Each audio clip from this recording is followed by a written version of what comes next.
It's time for us to talk about an absolutely stellar revival. It's the strange tale of Atari's post-crash years with the 2600 on NES Works Gaiden episode 74.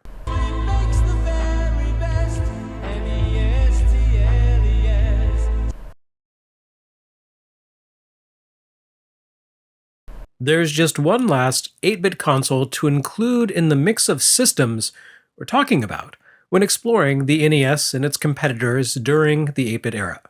Well, actually there's two more to talk about if you include the Atari 5200, but let's not do that to ourselves. I'm speaking, of course, of the Atari 2600. You didn't think Atari was going to make this easy on you, did you?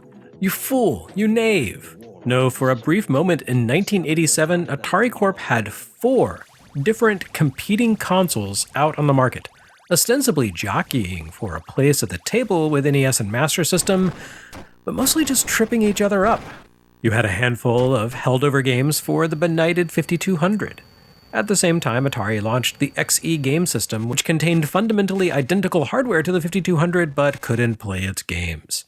You had the 7800, a generally impressive machine in desperate need of original software to compete with the Nintendo and Sega systems on equal footing.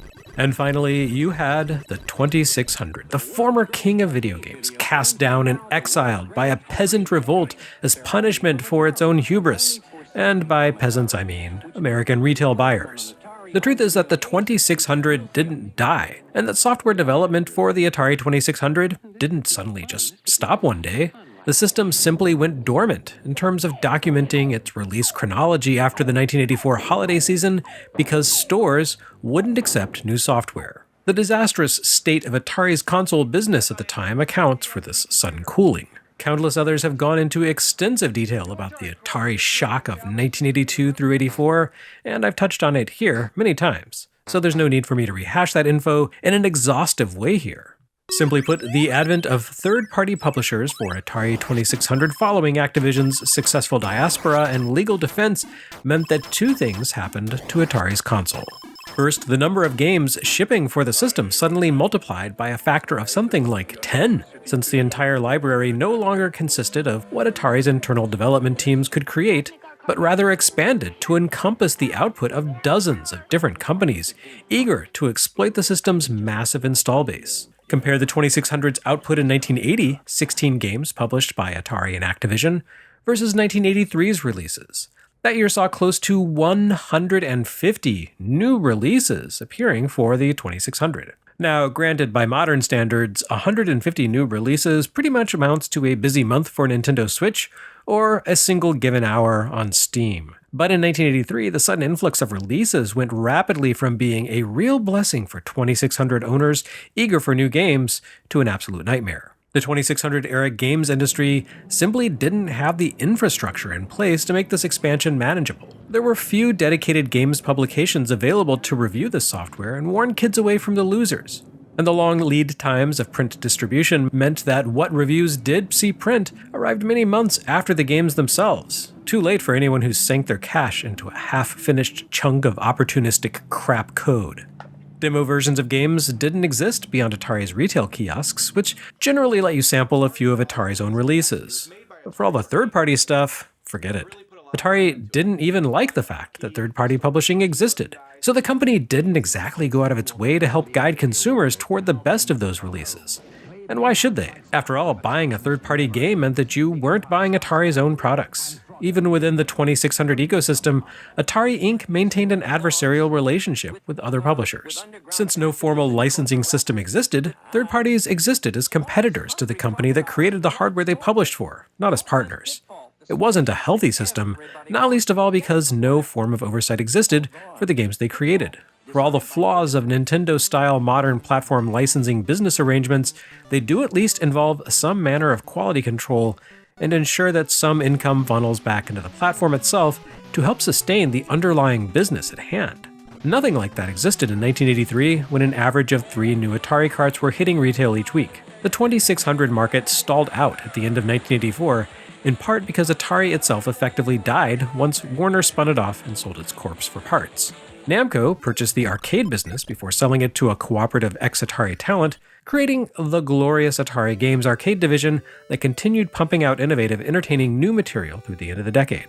Meanwhile, former Commodore boss Jack Tramiel bought the Atari home computer division, intending to amplify its home computer line, but tragically burdened with a whole pile of home console stock to pass off. The recalibration of what the Atari name even meant caused the whole business to more or less dry up in 1985. But what really killed the 2600 biz was that American retailers rose up as one at events like Winter CES in 1985 and said, absolutely not.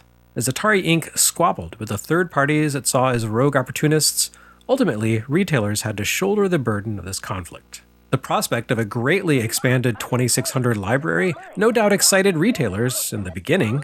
After all, if the 2600's existing library printed money, imagine printing 10 times that much money. You can almost hear the cash register sounds ringing as retailers' pupils transformed into dollar signs. But reality set in before too long. Namely, the simple fact that stores had 10 times as many games to sell didn't mean that consumers were actually going to buy 10 times as many games as before. The average family certainly didn't want to increase their 2600 spending tenfold in the midst of a recession when they had no way of actually knowing which of those new games would be any good. They could turn to ports of popular arcade titles or games based on popular comics and TV shows and hope for the best, but most new releases for the Atari console were unknown quantities from unknown entities. Needless to say, quality didn't always factor into these releases, and it certainly didn't help that some of Atari's own games, based on arcade titles and popular films, think Pac-Man and E.T., were every bit as poor or confusing as the worst of the third-party sludge due to cheap executives who shortchanged material and rushed production schedules. Unsurprisingly, this meant that many frustrated consumers returned to stores demanding a refund or exchange for something better. This meant that retailers didn't simply find themselves trying to offload a glut of product to a hesitant market, it also meant that the games they did manage to sell often came right back. So beginning in 1985, retailers put their foot down. No new games.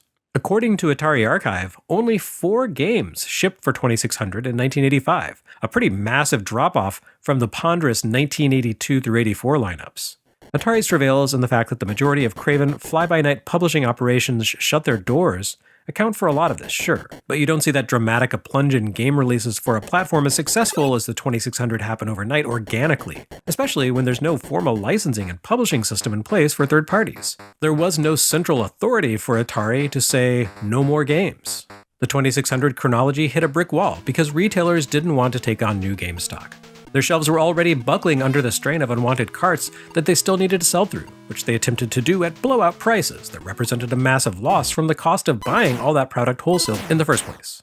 Retailers couldn't even have returned a lot of that dead stock for a refund. Even if it had been a contractual rider, it's hard to get a refund from a publisher that's gone out of business. So they declared video games dead and moved on to more profitable ventures like G.I. Joe and Teddy Ruxpin.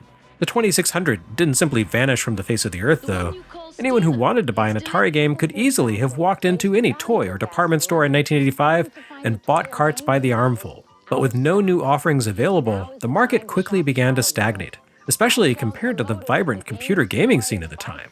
The few new 2600 games that did creep into stores during this period relied on popular license and showed up in vanishingly small numbers. 2 of these games were Asterix and Obelix, both developed and published by Atari, both based on a popular French comic. Both sell for utterly eye-watering prices today, if you can even find them, and both showed up so erratically that online dates for their releases range from 1983 through 86. I'm going with Atari Archive's 1985 date, since that date comes from contemporary media sources. The other 2 games that year were published by Activision, one being an oversized box release of David Crane's Ghostbusters. Even the flintiest of corporate buyers had to think twice about saying no to a game based on the world's most popular movie for a console owned by millions of people, which goes a long way toward explaining how that managed to sneak its way into stores despite America's Atari embargo. That leaves us with just Cosmic Commuter, another Activision game, but one based on nothing? How did that slip through? No one can say. It's a mystery best left for the philosophers. Anyway, Atari Corp didn't have to wait too long to start running the presses for the 2600 money mill again.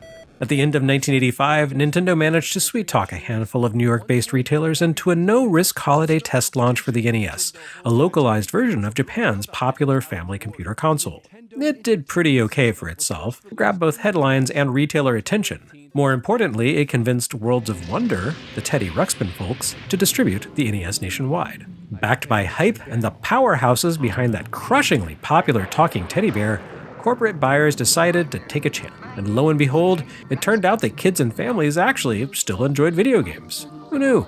All they really asked in return were nice graphics, fun gameplay, and maybe a little robot guy who could provide an hour or two of meager entertainment before collecting dust on the television console for the next few years. And Atari Corp wasted no time drafting off of Nintendo's buzz and success, kicking their operations into high gear and bringing the long-delayed 7800 to market around the same time that the NES went nationwide. And still, you had the 2600 just sitting there. So many games designed and manufactured and ready to ship to stores, provided they could convince those stores to take them. Like the INTV era in television, the second wind for the 2600 began largely as a process of clearing the backlog log. But before long, developers began producing new 2600 software. It may seem counterintuitive to anyone who cut their teeth on Super Mario Bros. And Tecmo Bowl, but just because the 2600 ran on 10-year-old tech and had a sound chip that sounded like robots shrieking in their death throes doesn't mean that no one wanted to play it. Millions of homes still had a 2600, and Atari sold both the console and its games at bargain basement prices. Sure, they didn't look as good as NES and Master System, but they cost half as much. All told, the US consumer demonstrated sufficient interest in the discount sticker Zombie 2600 to justify the release of 36 games for the console during the NES era. The 2600 survived as an active, going concern all the way through 1991. Even after Atari discontinued active support for the system, and even the most ragged of third parties stopped churning out games for the machine, it still managed to stumble along through sheer ubiquity via mail order and closeout bin, with no new releases for years beyond that. Yes, that means if you were a particularly unfortunate child, your parents were buying you old 2600 game stock for your birthday, as your classmates were unwrapping PlayStations and screaming about the N64 on Christmas morning. Okay, this is probably just a theoretical possibility, but the fact that it was a possibility at all is pretty interesting. The latter days of the 2600 did not change the world for anyone. The console managed to bring some manner of entertainment to kids for years, and soon after its formal demise, programmers and designers maintained some level of existential continuity by creating a homebrew scene that continues to this day. Actually, the homebrew scene doesn't just continue today, it's been formally taken in by the modern incarnation of Atari and given something like a formal blessing, with new releases appearing for sale on Atari's own website here in the present era. Arguably, you could say that the 2600 never actually died, it just had a few rough patches along the way.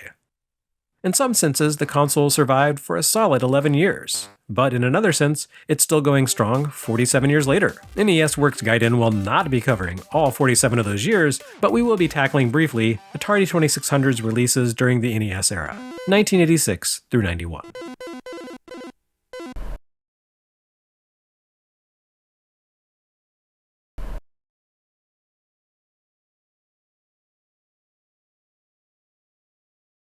Next time on NES Works Gaiden, we dive into the weird world of Atari 2600 in the year 1986.